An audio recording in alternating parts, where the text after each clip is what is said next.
بسم اللہ الرحمن الرحیم۔ اعوذ باللہ من الشیطان الرجیم، بسم اللہ الرحمن الرحیم۔ السلام علیکم۔ آج آپ کا میزبان ڈاکٹر کاشف بشیر تفہیم القرآن سیریز کی قسط نمبر 193 کے ساتھ آپ کے سامنے حاضر خدمت ہے، جس میں ہم انشاءاللہ سورہ ہود کی آیت نمبر 96 سے لے کر 109 تک کا ترجمہ اور تفسیر پر غور کرنے کی کوشش کریں گے۔ اور سورہ ہود کے اس حصے میں حضرت موسیٰ علیہ السلام اور فرعون کے بارے میں بات کی گئی ہے اور اس سے سبق حاصل کرنے کا حکم دیا گیا ہے۔ اللہ تعالیٰ سے دعا ہے کہ اللہ تعالیٰ ہمیں اپنا شکر کرنے کی توفیق عطا فرمائے اور اس کی ناشکری سے بچنے کی توفیق عطا فرمائے۔ بسم اللہ الرحمن الرحیم۔ وَلَقَدْ أَرْسَلْنَا مُوسَى بِآيَاتِنَا وَسُلْطَانٍ مُبِينٍ إِلَى فِرْعَوْنَ وَمَلَائِهِ فَاتَّبَعُوا أَمْرَ فِرْعَوْنَ وَمَا أَمْرُ فِرْعَوْنَ بِرَشِيدٍ۔ ترجمہ: اور موسیٰ علیہ السلام کو ہم نے اپنی نشانیوں اور کھلی کھلی سند ماموریت کے ساتھ فرعون اور اس کے اعیان سلطنت کی طرف بھیجا، مگر انہوں نے فرعون کے حکم کی پیروی کی، حالانکہ فرعون کا حکم راستے پر نہ تھا۔ یقدم قومہ یوم القیامۃ فاوردہم النار وبئس الورد المورود۔ ترجمہ: قیامت کے روز وہ اپنی قوم کے آگے آگے ہوگا اور اپنی پیشوائی میں انہیں دوزخ کی طرف لے جائے گا۔ کیسی بدتر جائے ورود ہے یہ جس پر کوئی پہنچے۔ تفسیر میں آیا، اس آیت سے اور قرآن مجید کی بعض دوسری تصریحات سے معلوم ہوتا ہے کہ جو لوگ دنیا میں کسی قوم یا جماعت کے رہنما ہوتے ہیں وہی قیامت کے روز بھی اس کے رہنما ہوں گے۔ اگر وہ دنیا میں نیکی اور سچائی اور حق کی طرف رہنمائی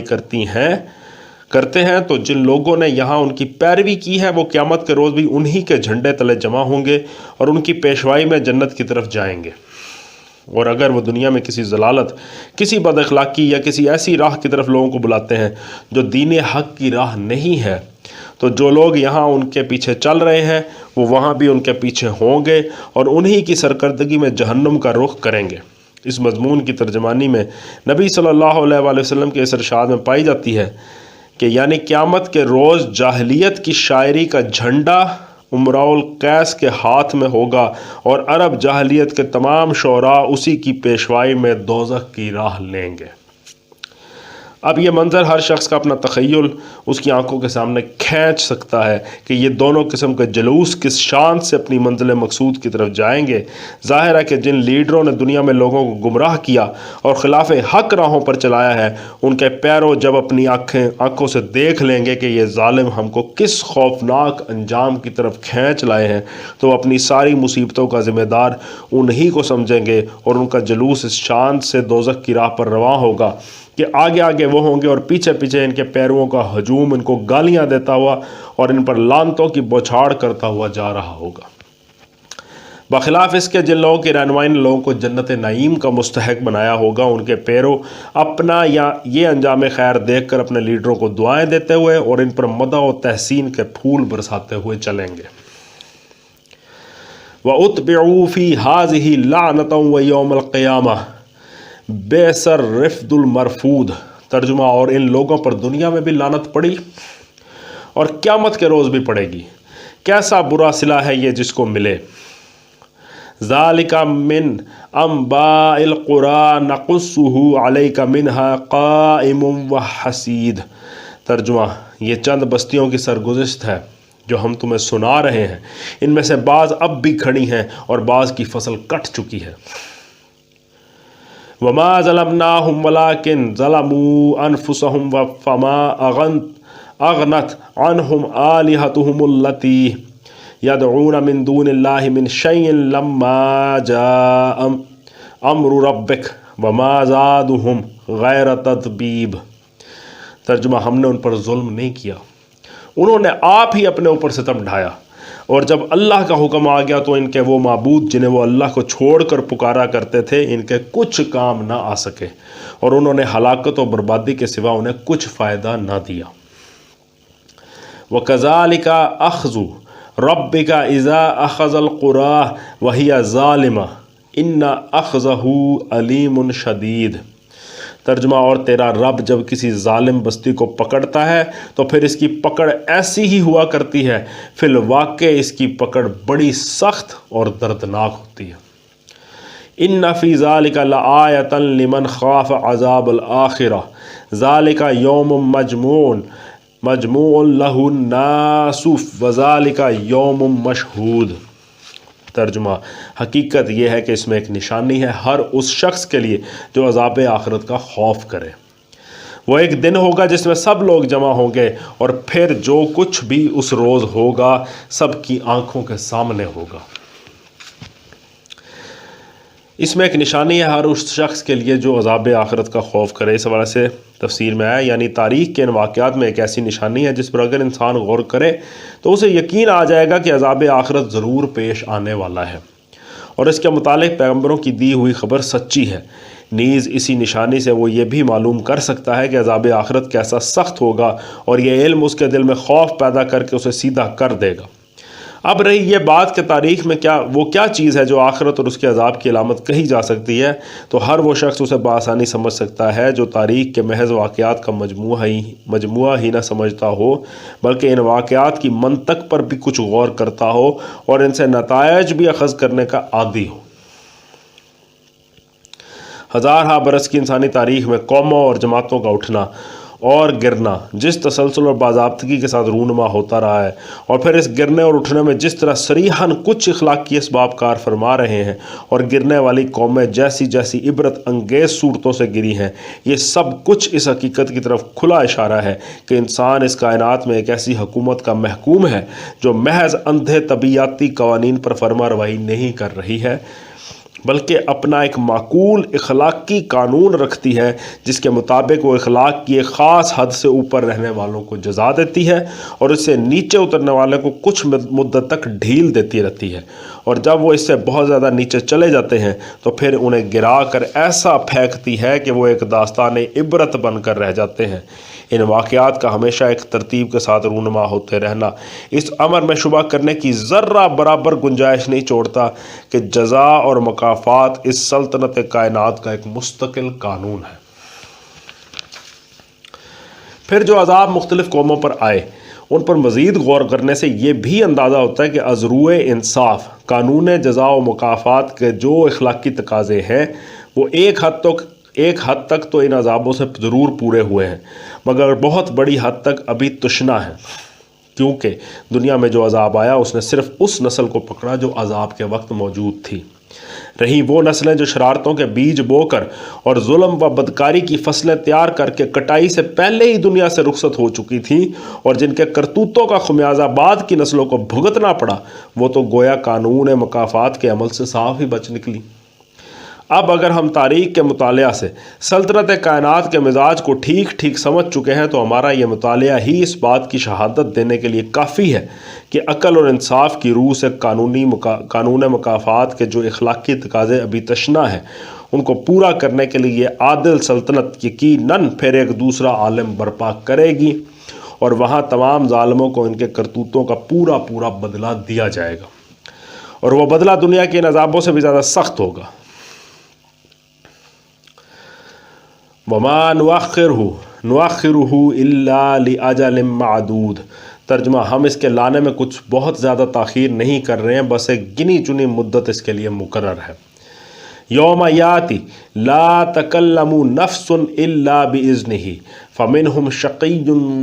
وسعید۔ ترجمہ، جب وہ آئے گا تو کسی کو بات کرنے کی مجال نہ ہوگی الا یہ کہ خدا کی اجازت سے کچھ عرض کرے، پھر کچھ لوگ اس روز بدبخت ہوں گے اور کچھ نیک بخت۔ یعنی یہ بے وقوف لوگ اپنی جگہ اس بھروسے میں ہیں کہ فلاں حضرات ہماری سفارش کر کے ہمیں بچا لیں گے، فلاں بزرگ اڑ کر بیٹھ جائیں گے اور اپنے ایک ایک متوسل کو بخشوائے بغیر نہ مانیں گے، فلاں صاحب جو اللہ میاں کے چہیتے ہیں جنت کے راستے میں مچل بیٹھیں گے اور اپنے دامن گرفتوں کو بخشش کا پروانہ لے کر ہی ٹلیں گے، حالانکہ اڑنا اور مچلنا کیسا اس پرجلال عدالت میں تو کسی بڑے سے بڑے انسان اور کسی معزز سے معزز فرشتے کو بھی مجال دم زدن تک نہ ہوگی، اور اگر کوئی کچھ کہے گا بھی تو اس وقت جب کہ احکم الحاکمین خود اسے کچھ عرض کرنے کی اجازت دے دے۔ بس جو لوگ یہ سمجھتے ہوئے غیر اللہ کی آستانوں پر نظریں اور نیازیں چڑھا رہے ہیں کہ یہ اللہ کے ہاں بڑا اثر و رسوخ رکھتے ہیں اور ان کے سفارش کے بھروسے پر اپنے نامہ اعمال سیاہ کیے جا رہے ہیں، ان کو وہاں سخت مایوسی سے دوچار ہونا پڑے گا۔ فَأَمَّا الَّذِينَ شَقُوا فَفِي النَّارِ لَهُمْ فِيهَا زَفِيرٌ وَشَهِيقٌ خَالِدِينَ فِيهَا مَا دَامَتِ السَّمَاوَاتُ وَالْأَرْضُ إِلَّا مَا شَاءَ رَبُّكَ إِنَّ رَبَّكَ فَعَّالٌ لِمَا يُرِيدُ۔ ترجمہ: جو بدبخت ہوں گے وہ دوزخ میں جائیں گے، جہاں گرمی اور پیاس کی شدت سے وہ ہانپیں گے اور پھنکاریں ماریں گے، اور اسی حالت میں وہ ہمیشہ رہیں گے جب تک کہ زمین و آسمان قائم ہیں، الا یہ کہ تیرا رب کچھ اور چاہے۔ بے شک تیرا رب پورا اختیار رکھتا ہے کہ جو چاہے کرے۔ تفسیر میں آئے ان الفاظ سے یہ یا تو عالم آخرت کے زمین و آسمان مراد ہیں، یا پھر محض محاورے کے طور پر ان کو دوام اور ہمیشگی کے معنی میں استعمال کیا گیا ہے۔ بہرحال موجودہ زمین و آسمان تو مراد نہیں ہو سکتے، کیونکہ قرآن کے بیان کی روح سے یہ قیامت کے روز بدل ڈالے جائیں گے، اور یہاں جن واقعات کا ذکر ہو رہا ہے وہ قیامت کے بعد پیش آنے والے ہیں۔ آیت کے آخر میں آیا کہ اللہ یہ کہ تیرا رب کچھ اور چاہے، بے شک تیرا رب پورا اختیار رکھتا ہے کہ جو چاہے کرے،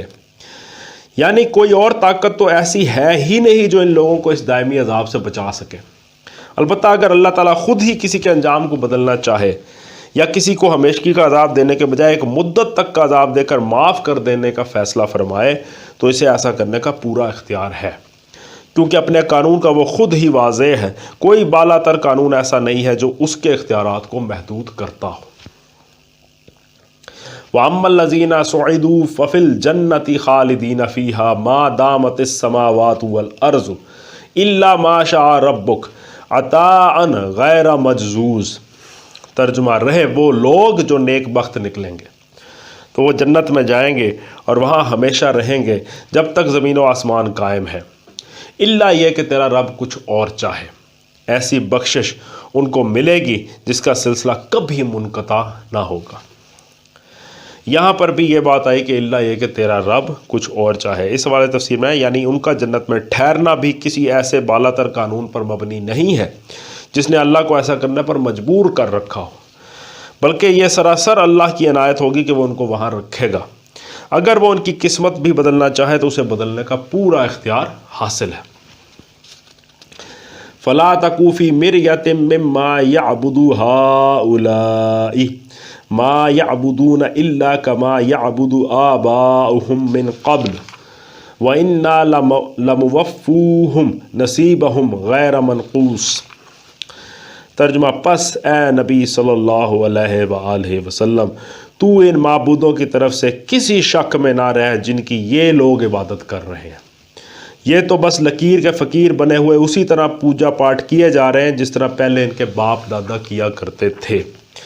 اور ہم ان کا حصہ انہیں بھرپور دیں گے بغیر اس کے کہ اس میں کچھ کاٹ کسر ہو۔ معاف کیجیے گا۔ تفسیر میں آیا کہ اس کا مطلب یہ نہیں ہے کہ نبی صلی اللہ علیہ وآلہ وسلم واقعی ان معبودوں کی طرف سے کسی شک میں تھے، بلکہ دراصل یہ باتیں نبی صلی اللہ علیہ وسلم کو خطاب کرتے ہوئے عامت الناس کو سنائی جا رہی۔ مطلب یہ ہے کہ کسی مرد کو اس شک میں نہ رہنا چاہیے کہ یہ لوگ جو ان معبودوں کی پرستش کرنے اور ان سے دعائیں مانگنے میں لگے ہوئے ہیں تو آخر کچھ تو انہوں نے دیکھا ہوگا جس کی وجہ سے یہ ان سے نفع کی امیدیں رکھتے ہیں۔ واقعہ یہ ہے کہ یہ پرستش اور نظریں اور نیازیں اور دعائیں کسی علم، کسی تجربے اور کسی حقیقی مشاہدے کی بنا پر نہیں ہیں، بلکہ یہ سب کچھ نری اندھی تقلید کی وجہ سے ہو رہا ہے۔ آخر یہی آستانے پچھلی قوموں کے ہاں بھی تو موجود تھے، اور ایسی ان کی کرامتیں بھی ان میں مشہور تھیں، مگر جب خدا کا عذاب آیا تو وہ تباہ ہو گئیں اور یہ آستانے یوں ہی دھرے کے دھرے رہ گئے۔ صدق اللہ العلی العظیم۔ الحمدللہ آج ہم نے سورہ ہود کی آیت نمبر 109 تک کا ترجمہ اور تفسیر پر غور کرنے کی کوشش کی ہے۔ اللہ تعالیٰ سے دعا ہے کہ اللہ تعالیٰ ہمارے صغیرہ کبیرہ گناہ معاف فرمائے اور ہمیں نیکی کے رستے پہ چلنے کی توفیق عطا فرمائے، اس رستے پر جس رستے پہ چلنے والوں پہ اللہ تعالیٰ کا انعام ہوا، نہ کہ اس رستے پر جس پہ چلنے والوں پر اللہ تعالیٰ کا غضب نازل ہوا۔ اسی دعا سے آپ سے اجازت چاہیں گے، اپنا بہت خیال رکھیں، آپ لوگوں کا بہت بہت شکریہ، اللہ حافظ۔